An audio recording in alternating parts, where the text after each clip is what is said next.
Mu buzima bwa buri munsi abantu bakora cyane kugira ngo babone amafaranga, ariko ni hahandi n'ubundi igihe kiragera bakumva ko amafaranga yabo adahagije. Ubundi abahanga bavuga ko nta mwanzi w'ifaranga, kandi nta muntu wigeze utunga amafaranga ngo yumve ko yihagije.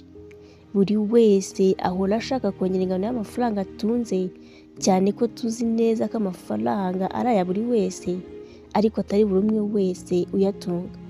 Kubera iki? Kubera imico dufite itandukanye. Buri wese agiye afite imico itandukanye ku bijyanye n'amafaranga. Hari abakozi bakora amasaha menshi, abandi bagakora ku giti cyabo, ariko amafaranga yabo ntabwo akomeza kugwira.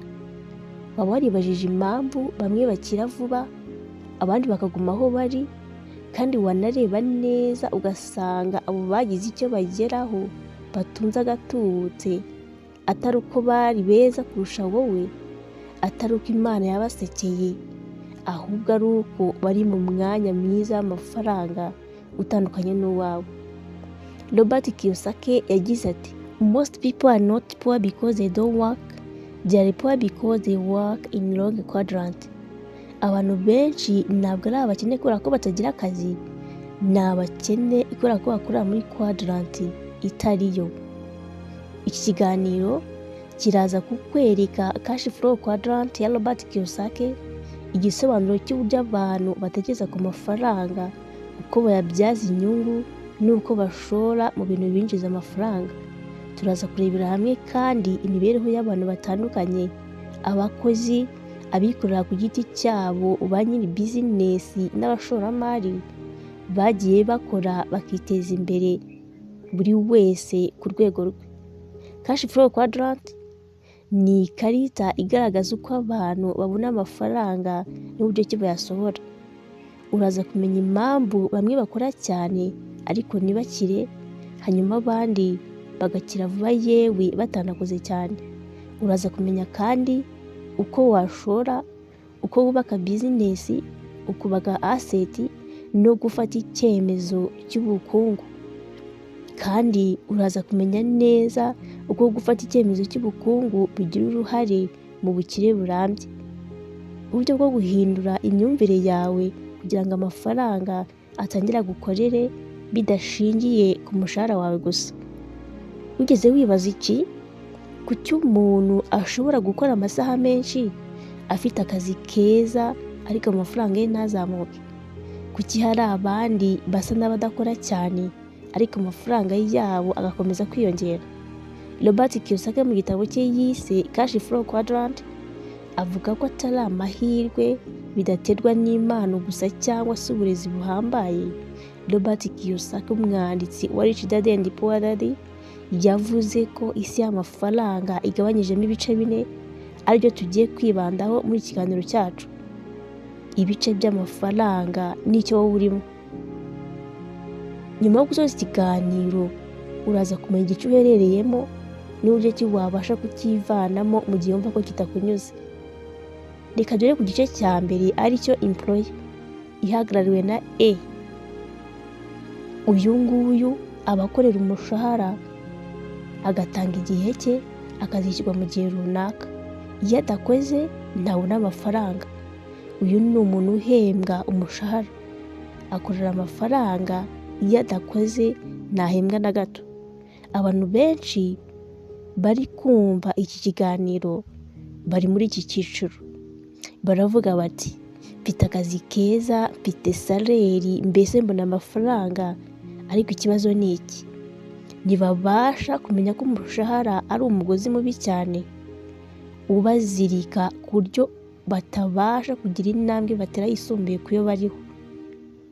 Abo bakorera bahora bababwira bati, kora cyane uzazamuka, kora neza uzabona poromosiyo. Ariko Kiyosaki yagize ati, the more you work for salary, the more dependent you become. Icyo wamenya ni uko umukozi ukorera abandi ntabwo yubaka ubukungu bwe, ahubwo afasha abandi kubaka ubukungu bwabo. If you don't work, you don't get paid. Nudakora ntuzahembwa.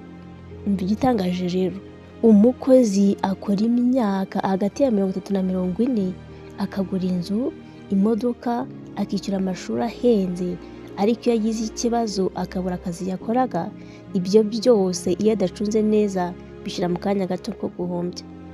Kiyosaki yagize ati umukozi akorera ubuzima bwe bwose ngo abeho by'ako kanya, ariko umukire akorera ejo heza he. Umukozi agurisha igihe cye, iyo adakoze nta mafaranga abona. Abakozi bahora batekereza kuri salary ndetse na job security. Igice cya C ari cyo self employed. Ahangaha umuntu aba yikorera, afite ibyo yikorera, hanyuma kwinjiza kwe kugashingira ku mbaraga ze, imbaraga yakoresheje. Uyu ni umucuruzi, umwubatsi, umutayeri cyangwa se umuntu ushinzwe gukora imisatsi. Iyo udakoze nawe nta mafaranga winjiza. Iyo udakoze uba uri mu byago byo kubura na duke wari ufite. Niyo mpamvu Kiyosaki agira ati abenshi muri self employer ni abo bakozi ubwabo ku giti cyabo, ni nabo ba nyiri bizinesi zabo. Barikorera ariko kandi na bizinesi nibishingiyeho. Barakora cyane ku buryo bananirwa kuruhuka, bananirwa gutembera, kugeza ubwo barwaye no kwigera kwabo kukarangiriraho. Self-employed people are their own boss but also their own employee. Uwikorera ku giti cye ni umuyobozi we ubwe, ariko kandi ni n'umukozi ubwe ku giti cye.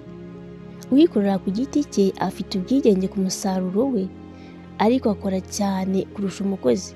Iyo adakoze ntabona amafaranga, mbese amafaranga arahagarara. Kwikorera si ubwisanzure nyabwo, ni intambwe yo kukugeza ku cyiciro cya B, business owner. Igice cya B, business owner cyangwa se nyiri business. Uyu ni umuntu ufite system imwinjiriza amafaranga ku buryo bitamusaba kuba hari ngo yinjize. Iyo akora atakora amafaranga arinjira. Aba afite abakozi, afite ubuyobozi bwiza bwa business ye, inzego, abantu bakora mu mwanya we. Iyo aryamye amafaranga arakora, iyo ari mu rugendo business irakora. Kiyosaki avuga ko niba business yawe igusaba kuba hari buri munsi, ntabwo ufite business ahubwo ufite akazi. A real business run even when the owner is not there. Business nyayo ikora niyo nyirayo adahari. Muri kino gice nyiri business yubaka system, abakozi, imirongo ngenderwaho, amategeko agenga business ye. Niba business yawe igusaba kuba hari buri munsi, ntabwo ufite ubwisanzure. Ushaka ubukire yubaka ikintu gikora ku nyungu ze, kitagendeye kuba hari cyangwa adahari. Reka twongere dutekereze ku mugabo witwa Jean. Yatekerezaga ko gutangira business bisaba amafaranga gusa, ariko nyuma yize ko icy'ingenzi akeneye ari abantu, abakozi, abakiriya n'abashoramari. Yubatse systeme yiga no kumva ibyemezo byiza, maze ubukungu bwe buriyongera. Niba utarumvise iyo nkuru ya Jean, nawe wayumva ntarirarenga. Link y'iyi nkuru ya Jean urayisanga muri description y'iki kiganiro, bityo ugende uyumve, biragufasha kumenya uko wubaka umubano n'abandi bantu. Igice cya gatatu aricyo E, invest. Ahangaha ubu ni umushoramari usohora amafaranga menshi kugira ngo nawe winjize menshi. Uyu ni umuntu ukorera amafaranga ye, agakoresha amafaranga ye bwite kugira ngo akorere andi mafaranga. Ashora mu bintu byunguka kandi bidasaza, harimo amazu ndetse n'izindi kampani zitandukanye.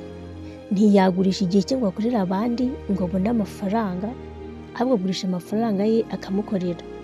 The rich person don't work for money, they made the money to work for them. Abakire ntibakorera amafaranga, ahubwo batuma amafaranga yabo abakorera. Umukire aremera agakodesha inzu nini yo kubamo kugira ngo azabone nuko ayikodesha abandi. Sinzi niba uri kubyumva neza. umukire akodesha inzu nini akaba mu gice kimwe, hanyuma agahindukira agashaka abakodesha igice kimwe kugira ngo ya nzu yakodesheje ayikodesha abandi, bityo amafaranga yo kwishyura inzu ayavane muri ba bandi akodesha. Abantu benshi baba mu byiciro bibiri, baba mu cyiciro cya mbere aricyo I ndetse na S. Aba bose baba bari gucuruza igihe cyabo kugira ngo babone amafaranga, trading their time for money. Ubwigenge mu by'ubukungu rero bisaba kuva mu gice cy'ibumoso I ndetse na S ukaba mu gice cy'iburyo, kuko abakire baba muri B and I. Icy'ingenzi kurenza ibindi ubu ngubu ni ukubanza ukamenya aho uri ubu ngubu. Urugero, umwarimu ni umukozi ari muri E quadrant, hanyuma director w'icyo kigo niba icyo kigo ari prive ari muri I quadrant, kuko business niye kandi ntabwo imusaba kuba hari buri munsi, kandi nanone abana be cyangwa se abandi bose muri rusange ntabwo biga kuko ahari.